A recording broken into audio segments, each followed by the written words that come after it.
It's Dark Strider, and today's video, ah, ah, I love you guys, but sometimes you just make my head hurt, some of you. I actually have an ice pack on top of my head, underneath my hoodie. So anyway, let's get into this video. I've been getting a lot of questions about what do I think about Aya and Bayek's heritage and stuff like that. And yesterday I showed a video where people thought, hey, you know, what if Kassandra from Origins, or from Odyssey actually, is somehow an ancestor of Aya from Origins? And I can't find the connection. I really can't. I don't see it. I tried. I really did try. Like, I'm not even kidding. I looked everywhere to see if I could make this connection, and I just absolutely can't. Could not make the connection. But what's even crazier is that we have a whole bunch of people who believe that Bayek is an ancestor of Altair, of Ezio, and of course of Desmond. And I have no idea how this came about. I'm just wondering, like, why would you think so? Why would this happen? So what everybody is saying, the most incredible piece of evidence that people keep giving me is their look. Okay, so apparently, if you turn Bayek's beard on, in fact, here, let's take this off, and let's rotate Mr. Bayek around.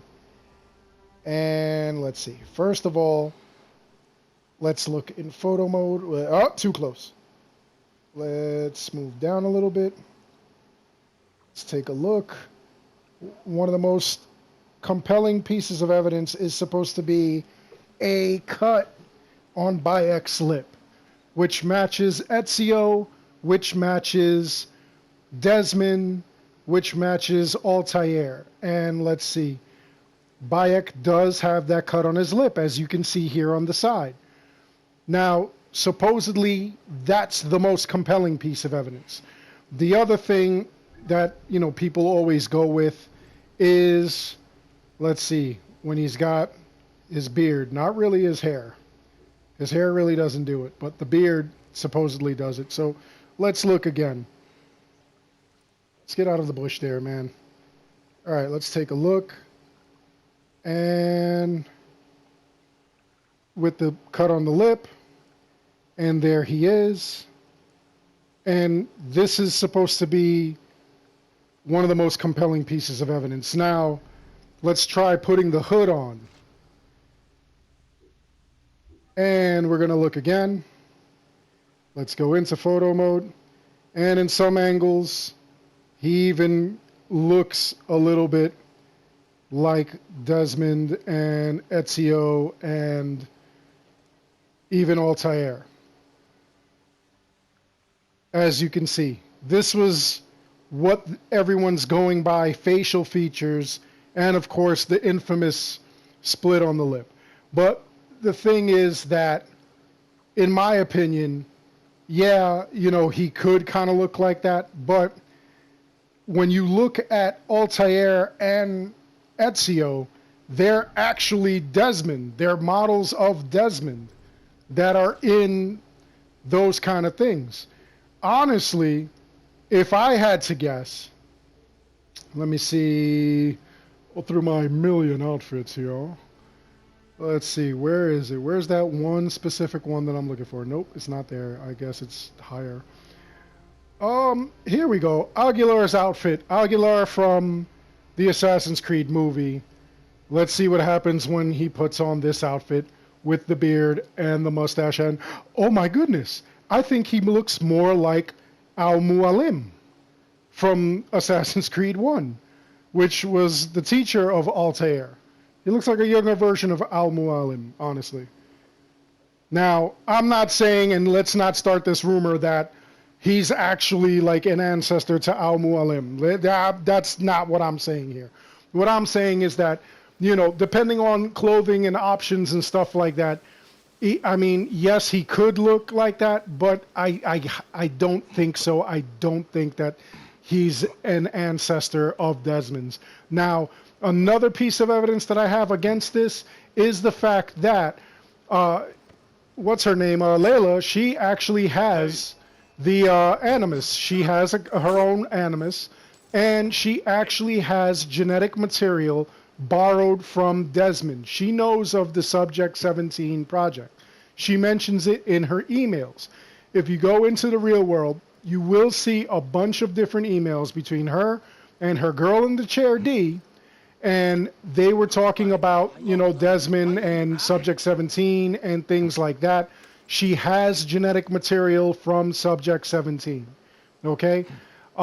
Even the assassins, Rebecca, when she had her animus set up, there were a lot of core similarities between the assassin's animus and the Templar's animus, and only by getting the core, the actual core, that Lucy brought over from Abstergo, did Rebecca have a quicker way to actually have a functioning animus. Now, that doesn't mean that her animus wouldn't function without that core. It just means that, and even in her own words, it made things go a lot quicker.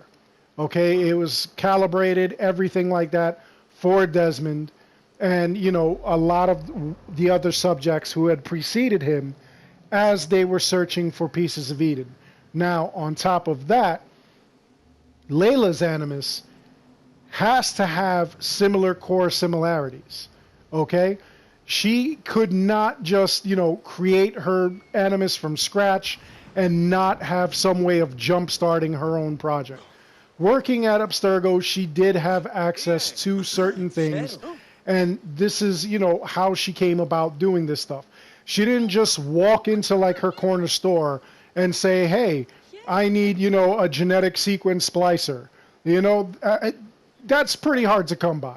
And I'm pretty sure that Abstergo would have like known that she, was purchasing things like that. Because, I mean, let's face it, Abstergo keeps an eye on everybody.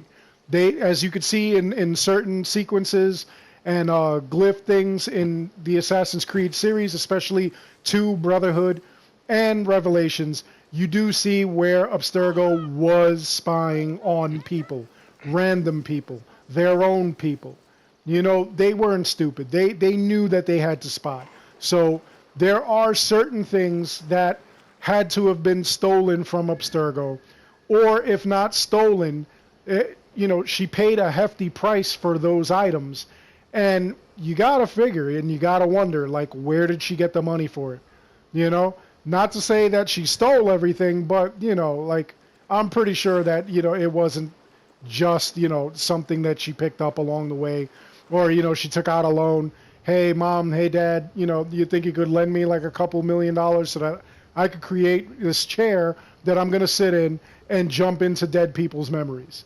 Yeah, I don't think so. So she did have to borrow from like some of that stuff. And if you doubt me, like I said, go into Layla and go into her laptop, and you could read it through emails for yourself, where she has all kinds of like genetic material. She even has Dee's genetic material and Dee's boyfriend's genetic material, and she used these to create a kind of a digital world. She it wasn't exactly a world she was going to jump into, but she created it, and she wanted to jump into, but she was kind of nervous. She didn't want to because she didn't have backup from Dee. Dee was going to watch her back. So, it just would not have been a good idea for her to go it alone. And as you could see from her dives into the Animus, she has to come out and she has to eat, she has to hydrate, she has to make sure her kidneys don't shut down. these are all things that Lucy did for Desmond and that Rebecca did for Desmond. So, there's a lot of stuff like that that actually went down. So it's not just as simple as, she just went and got all these pieces and that was it. There's more to it than that. The genetic material, she had to get some genetic material because, you're studying another human being. You're studying another person's life cycle. You have to actually get something. She could have used her own. Like I said, she had D's, and that's documented. D actually got mad at her. She was going to mix the genetic DNA samples of both D and I guess, this boyfriend that D had. And D felt that was like a violation of like her privacy, That's another reason why I believe, like maybe Layla's animus is special because it can splice DNAs. We also saw in Origins that she was able to splice the DNA of both Aya and Bayek together. She didn't have to remove Bayek's DNA in order to run Aya's life. She needed them both because they kind of counteracted each other, and that's how she actually got through a bunch of Aya's memories and whatnot. So, the Animus would have given her a heads up. If this was Desmond's DNA, it would have mentioned something about, Subject 17, and that may have even sent a red flag to Abstergo, where they most likely wouldn't have just sent like a small squad like they sent. They would have actually sent like a major task force, thinking it was like an assassin's operation. So, that's just another reason why I don't believe it. I mean, a lot of people, like I said, are telling me, hey, look, they got that split on the lip. They all do. But, Bayek looks absolutely nothing like Desmond. I mean, could it be that, like, he is, an ancestor or something? Yeah, it could entirely be like that. But, just like I said with Aya being a descendant of Kassandra, if they did do something like that in Odyssey or in future installments of Assassin's Creed, I would feel like it's a complete cop-out. You know what I'm saying? I would feel like you're just doing this just to appease fans and try to, like save face or something like that. Honestly, I think it's refreshing that we had a new protagonist in Layla and that we had a new assassin in Bayek. All right? I would have loved to see more of Aya, honestly. I would have loved to see like an Aya DLC or, just a lot more missions with Aya, or even in, like if they were making a Bayek trilogy, I would have loved to see like maybe where we have the story is half Bayek's and half Aya's. That would have been awesome. But if you're going to just completely write that, oh, by the way, did you know that these people are connected? It just seems disingenuous. It just seems like a gimmick. And, like, we really don't need gimmicks in Assassin's Creed. Like, fans of the series, they love the series. You don't have to, like, go and do all this stuff. You killed Desmond off, okay. It is what it is. But now give us more interesting stories. Don't go into, hey, by the way, we're going to link these two totally different people. That would just seem crazy. But like I said, that's my theory or my thoughts on this theory that Bayek is the ancestor of Desmond. The way that the lineage would be like Bayek, then, like somewhere stretched, because honestly, Bayek is in Egypt, Altair, the Middle East and stuff like that. Maybe they could have moved and whatnot, they could have been all around. We see where like they go to Rome, so obviously that's how, like Ezio's line in the family tree went. It's all kind of like possibilities. It's possible things, but I really don't see it. I really don't see that, Bayek and Altair, Ezio, and Desmond are connected. We never see how Bayek gets this cut on his lip. But, the guy is a warrior and he's going to avenge his son's death. So, maybe, he got cut during that. I know we saw Ezio get his cut on the lip when a rock was thrown at him by, one of the Pazzi. Uh, we never learn how Desmond gets that cut on his lip. And Altair, we never learn how Altair gets that cut on his lip either. But Altair was a master assassin, and I mean, it's entirely possible that, he got a cut on his lip somehow, some way, as he was fighting and stuff like that. Honestly, if you think about it, Desmond looked exactly like Ezio. He looks exactly like Altair. And, I'm going to chalk that up to they did that purposely just to save, programming space. Because when you think about it, they're all related. We do have certain genetic markers that do pass on. Sometimes you may have the same birthmark as your mother or father, in like the same spot or something. Sometimes you may have the same nose, you may have the same eyes, you may be the spitting image of your father or the spitting image of your mother. It all depends. Genetics are weird like that. But things like, like physical cuts on like your lip, they're not passed down from generation to generation. If you get a cut on your arm, and you have a child in like 3 years, that child is not going to be born with a cut on its arm or a similar cut. If you get a tattoo today, your child is not going to be born in like 3, 4, 10 years with the same tattoo. Same thing with, like your grandchild or anything like that. Things like that are not genetically passed down. All right, so cuts are not genetically passed down. That's just weird.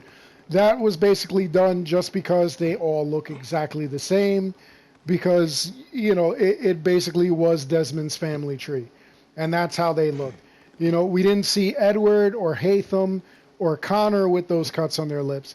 And I don't think that when we saw Assassin's Creed Revelations and we went back into Altair's memories, I don't think that we saw his children having cuts on their lips either.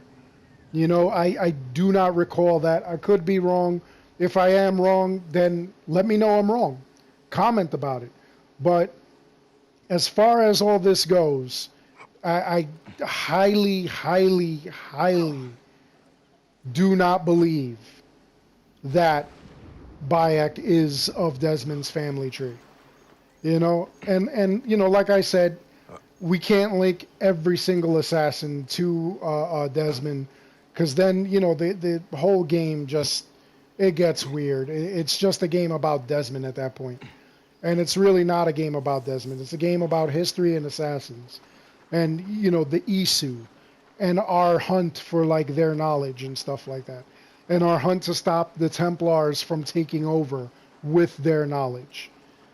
So that's my feelings on that. Anyway, I hope you enjoyed this video. Please like and subscribe. It helps the channel out a lot. And if you want to further support me, consider supporting me on Patreon. I have a link to that in the description below. Other than that, I want to know your ideas. I want to know, what do you think? Do you think that they're actually related? Do you think that Kassandra and Aya are related? Do you believe that a cut on the lip is enough evidence to actually say that Altair, Bayek, Desmond, and Ezio are all related? Or what do you think past that? Do you think that, maybe he's related to somebody else? Like I said, hey, he kind of looks like Mualim. I'm sorry if I butchered that, which I did. Do you think that they look the same? Do you think that maybe they could be related? Do you think that it would be a twist if they were related? Like, wouldn't that be odd? Wouldn't that be something crazy? It's not like we haven't seen that before, where, assassins go rogue and, they decide to play for the other team, and their children are born and, as assassins and stuff like that. I mean, what do you think? Let me know in the comments below. And as always, thank you for watching.